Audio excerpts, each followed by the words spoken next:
Student, मैं Mahendra sir आज आपको क्लास 10th ए का हिस्ट्री में बताने जा रहा हूँ। इसके पहले मैं इटली और जर्मनी के एकीकरण के बारे में बताया था कि किस प्रकार से इटली अपने सैन्य शक्ति के बल पर और जनतंत्र को पा करके अपने शक्तियों को आगे बढ़ाया और उसी तरह से जर्मनी भी अपने शक्तिशाली राष्ट्र के रूप में अपने आप को घोषित किया।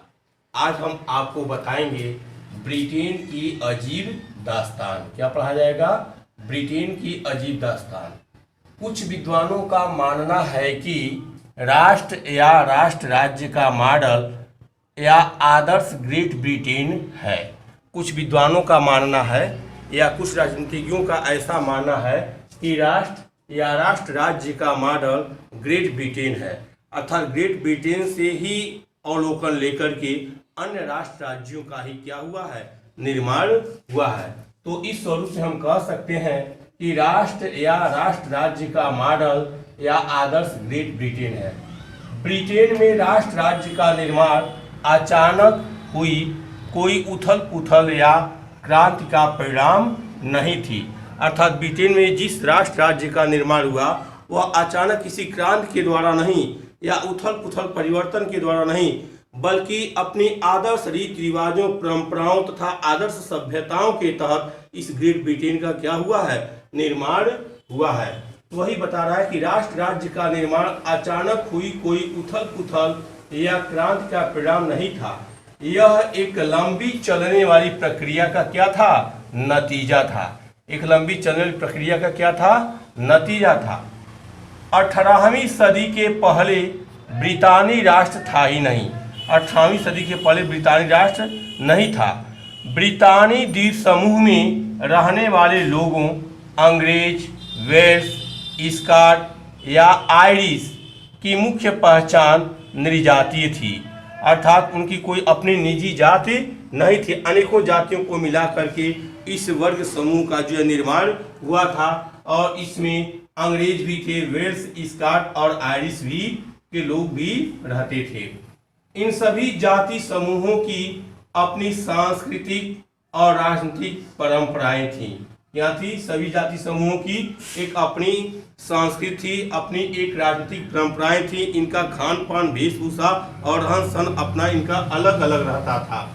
लेकिन जैसे जैसे आंग्ल राष्ट्र की धन दौलत, अहमियत और सत्ता में वृद्धि हुई, वह द्वीप समूह के अन्य राष्ट्रों पर अपना प्रभुत्व बढ़ाने में सफल हुआ। जैसे जैसे आंग्ल राष्ट्र की धन दौलत का विकास हुआ, अहमियत का विकास हुआ, सत्ता में वृद्धि हुई, वह द्वीप समूह के अन्य राष्ट्रों पर अपना प्रभुत्व बढ़ाने में, अर्थात अन्य द्वीप समूह के जो छोटे छोटे राज्य थे उनके ऊपर अपना अधिकार स्थापित करने में, अपनी शक्ति स्थापित करने में ब्रिटेन क्या हो गया, सफल हो गया। क्या हो गया? सफल हुआ। एक लंबे टकराव और संघर्ष के बाद आंग्ल संसद ने 1688 में राजतंत्र से ताकत क्या की, छीन ली। एक लंबे टकराव और संघर्ष के बाद आंग्ल संसद ने 1688 में राजतंत्र से शासक ताकत जो क्या की, छीन ली। इस संसद के माध्यम से एक राष्ट्र राज्य का क्या हुआ, निर्माण हुआ, जिसके केंद्र में इंग्लैंड था। जिसके केंद्र में कौन था? इंग्लैंड था। इंग्लैंड और स्कॉटलैंड, इंग्लैंड और स्कॉटलैंड के बीच एक्ट ऑफ यूनियन 1707 में क्या बना? एक्ट ऑफ यूनियन 1707 से यूनाइटेड किंगडम और ग्रेट ब्रिटेन का क्या हुआ, गठन हुआ। यूनाइटेड किंगडम और ग्रेट ब्रिटेन का क्या हुआ, गठन हुआ। इससे इंग्लैंड व्यवहार में स्कॉटलैंड पर किस पर, स्कॉटलैंड पर अपना प्रभुत्व क्या किया, जमा लिया। स्कॉटलैंड पर क्या किया, अपना प्रभुत्व जमा लिया। तो इस स्वरूप में ग्रेट ब्रिटेन का जो है क्या हुआ, एक शक्तिशाली राष्ट्र के रूप में निर्माण हुआ। अब आइए आगे हम चलते हैं। राष्ट्र की दृश्य कल्पना क्या अध्ययन करेंगे? राष्ट्र की दृश्य कल्पना। किसी शासक को एक चित्र या मूर्ति के रूप में अभिव्यक्त करना आसान है, हम किसी शासक को एक चित्र बना करके या उसका मूर्ति बना करके या उस मूर्ति की स्थापित करके उसके बारे में हम जानकारी ले सकते हैं, उसके बारे में इतिहास के द्वारा हम ज्ञान प्राप्त कर सकते हैं। वही कहना, किसी शासक को एक चित्र या मूर्ति के रूप में अभिव्यक्त करना आसान है, किंतु एक राष्ट्र को चेहरा कैसे दिया जा सकता है, एक राष्ट्र का मूर्ति रूप में चेहरा कैसे दिया जा सकता है, उसका कौन सा रूप दिया जाए, किस रूप में दिया जाए, यह एक प्रश्नवाचक चिन्ह बन जाता है। 18वीं और 19वीं सदी में कलाकारों ने राष्ट्र का मानवीकरण करके, इसका मानवीकरण करके, राष्ट्र का जो है मानवीकरण करके इस प्रश्न को क्या किया, हल किया। अतः उन्होंने एक देश को कुछ यूं ही चित्रित किया जैसे कोई व्यक्ति हो, एक देश को इस प्रकार से चित्रित किया जैसे कोई व्यक्ति हो। एक व्यक्ति का मूर्ति लेकर के एक राष्ट्र का प्रतिमूर्ति दिया, एक राष्ट्र का जो है मानवीय चित्र को जो है स्वीकार किया। अतः उन्होंने एक देश को कुछ यूं ही चित्रित किया जैसे वह कोई व्यक्ति हो। उस समय राष्ट्रों को नारी भेष में प्रस्तुत किया जाता था। राष्ट्रों को किस भेष में प्रस्तुत किया जाता था, नारी भेष में जो है प्रस्तुत किया जाता था। राष्ट्र को व्यक्ति का जामा पहनाते हुए जिस नारी को चुना गया वह असल जीवन में कोई खास महिला नहीं थी, अर्थात किसी विशेष महिला का नहीं, एक केवल महिला का प्रतिपूर्ति रूप में जो है कल्पना की गई। एक महिला को राष्ट्र का रूप के रूप में जो है उसकी कल्पना की गई और उसी महिला को राष्ट्र का प्रतिमूर्ति मान करके एक राष्ट्रभक्त के रूप में उसको जो है नागरिक अपने में आत्मसात किए और राष्ट्रभक्त के रूप में रह करके देश की सेवा करने में संलग्न हुए।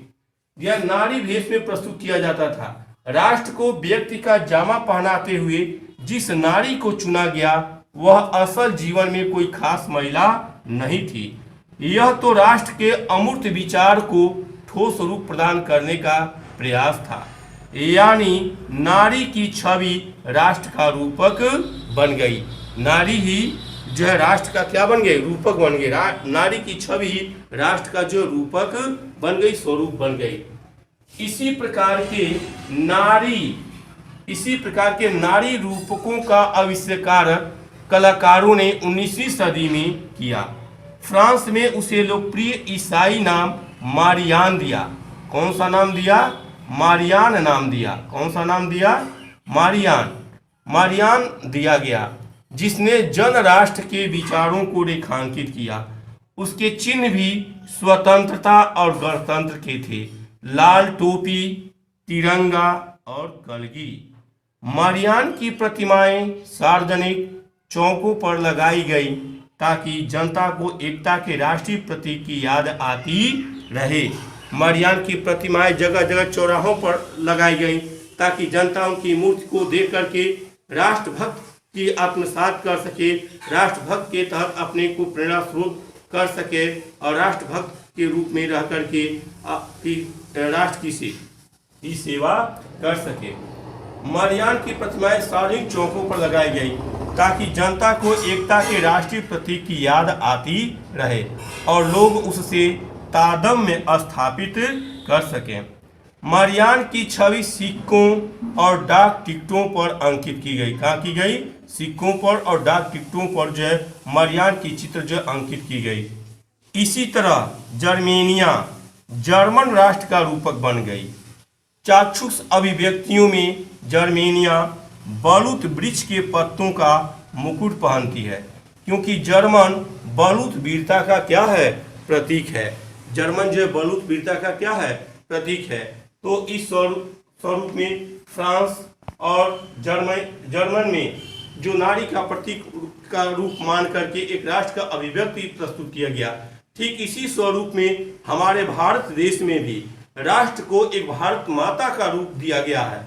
भारत माता का एक प्रतीकात्मक रूप दे करके हम भारत माता की सेवा करने के लिए, अपने जीवन को अर्पित करने के लिए क्या करते हैं, तैयार रहते हैं। तो इस स्वरूप में राष्ट्र की दृश्य की कल्पना के रूप में नारी का रूप दिया गया और एक राष्ट्र का प्रतिमूर्ति के रूप में जो स्वीकार किया गया।